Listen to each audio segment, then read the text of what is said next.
ஒரு நாட்டின் முன்னேற்றத்திற்கு விவசாயத்துறை முதுகெலும்பு போன்றது என்பார்கள். அதுவும் நமது பாரதம் போன்ற மிகப்பெரிய மக்கள் தொகை கொண்ட நாட்டில் விவசாயத்துறை மிகவும் இன்றியமையாதது. அப்படி இருக்கையில் முந்தைய காங்கிரஸ் அரசுகள் நமது விவசாயத்துறைக்கு எந்தவிதமான முக்கியத்துவமும் அளிக்கவில்லை. அதேபோல் இந்த துறைக்கு காலத்துக்கேற்ற திட்டம் எதையும் வகுக்கவும் இல்லை.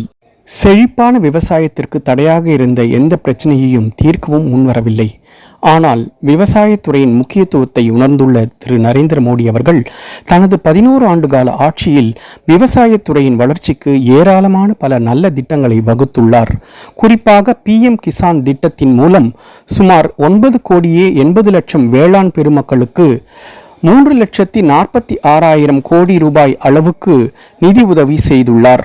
இந்த திட்டத்தை விவசாயத்துறையில் மோடி அரசு செய்த மிக பெரும் சாதனை என்றுதானே சொல்ல வேண்டும்.